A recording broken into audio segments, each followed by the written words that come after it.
साथियों नमस्कार, जय हिंद और जय भारत। दोस्तों, आज की वीडियो में बात करेंगे, कुछ महत्वपूर्ण पॉइंट्स को आपको बताएंगे।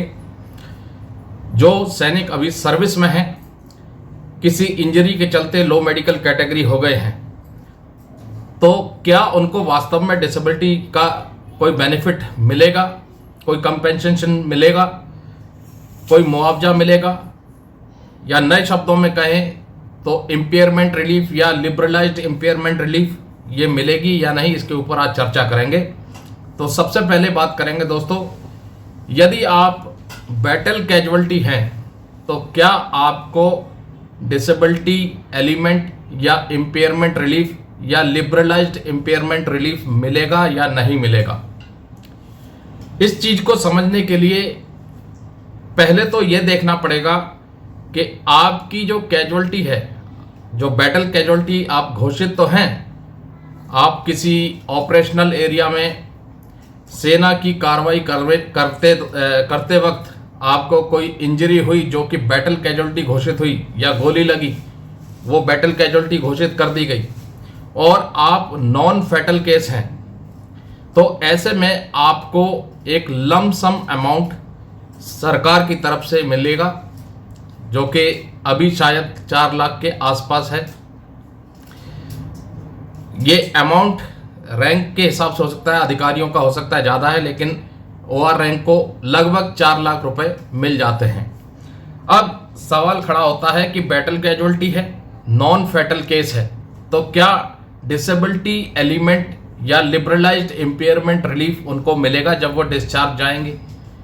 तो इस चीज़ को समझने के लिए बिल्कुल क्लियर कट जो गाइडलाइन है वो सरकार के द्वारा जारी की गई हैं। जब आप डिस्चार्ज जाएंगे तो सबसे पहले देखा जाएगा कि आपका डिस्चार्ज का क्लॉज क्या है, कारण क्या है। क्या आप अपनी टर्म्स ऑफ एंगेजमेंट पूरी करके जा रहे हैं, क्या आप प्री मैच्योर डिस्चार्ज जा रहे हैं, या फिर आपका शेल्टर अपॉइंटमेंट कंसीडर नहीं किया गया है और आपको इनवैलिड आउट फ्रॉम सर्विस कर दिया गया है, या वो बैटल कैजुअल्टी की वजह से आपको जो चोट लगी वो इतनी गंभीर थी कि आप further unfit for military service घोषित किए गए हैं और आपका इनवैलिड मेडिकल बोर्ड किया गया है। यदि आप पूरी सर्विस करके जा रहे हैं, अपनी टर्म्स ऑफ एंगेजमेंट पूरा करके जा रहे हैं, तो आपको रिलीज मेडिकल बोर्ड कराना होगा। और रिलीज मेडिकल बोर्ड में आपकी जो इंजरी है, आपकी जो डिसेबिलिटी है, वो 20% होनी चाहिए, और ना सिर्फ 20% होनी चाहिए, वो फॉर लाइफ डिक्लेयर होनी चाहिए। तभी आपको लिबरलाइज्ड इम्पेयरमेंट रिलीफ सैंक्शन की जाएगी। दूसरा, ऐसा भी हो सकता है कि आपकी डिसेबिलिटी वो 20% या उससे ज़्यादा हो, लेकिन हो सकता है वो इंजरी आपकी आगे चल के सही हो जाए, तो शुरुआत में आपको 2 साल 3 साल या 5 साल के लिए लिबरलाइज्ड इम्पेयरमेंट रिलीफ सैंक्शन की जा सकती है। उसके बाद आपको दोबारा से रिव्यू करवाना पड़ेगा, और रीसर्वे मेडिकल बोर्ड के बाद आपकी दोबारा से डिसेबिलिटी की असेसमेंट होगी, जिसके बाद फिर कंसीडर किया जाएगा कि आपको लिबरलाइज्ड इम्पेयरमेंट रिलीफ देना है या नहीं देना है। ये हो गया टर्म्स ऑफ एंगेजमेंट पूरी करने के बाद। दूसरा, आप चोट की वजह से लो मेडिकल कैटेगरी हैं और आप शेल्टर अपॉइंटमेंट कंसीडर किया गया है आपका, बाद में किसी कारण से आपका शेल्टर अपॉइंटमेंट विड्रॉ कर लिया गया, ऐसे केस में क्या बैटल कैजुअल्टी को डिसेबिलिटी का बेनिफिट मिलेगा? तो बिल्कुल मिलेगा, क्योंकि ये invalid out from service case माना जाएगा।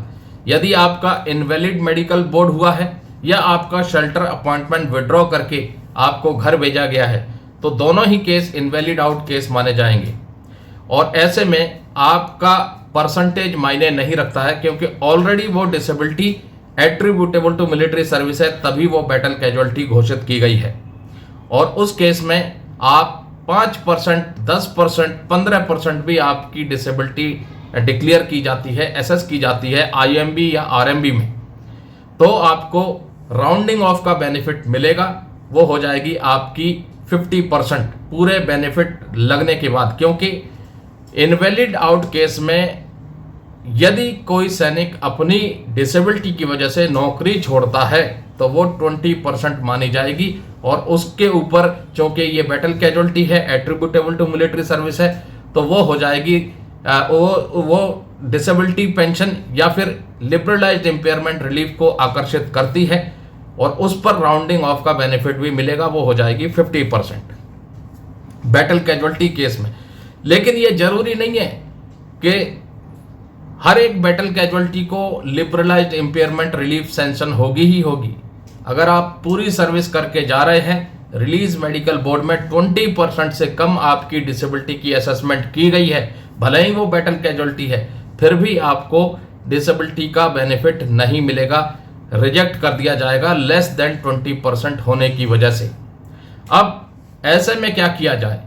अब चूंकि नया रूल सिस्टम में आ चुका है, guide to medical officer 2023, entitlement rules 2023, आप बैटल कैजुअल्टी हुए पुराने रूल जब लागू था यानी जीएमओ 2008, और उस वक्त आपकी जो इंजरी थी, जो डिसेबिलिटी थी, वो 20% या उससे ज़्यादा थी।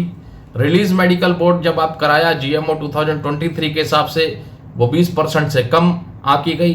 तो उस चीज़ को आप आगे चल के ज़रूर चैलेंज करें। तो आज की ये वीडियो थी, बैटल कैजुअल्टी को क्या डिसेबिलिटी का बेनिफिट मिलेगा, क्या उसको कोई मुआवजा मिलेगा, तो उसकी रूलिंग के बारे में थोड़ा बहुत आपको मैंने बताने की कोशिश की है कि किन कंडीशंस में मिलता है, किन कंडीशंस में नहीं मिलता है।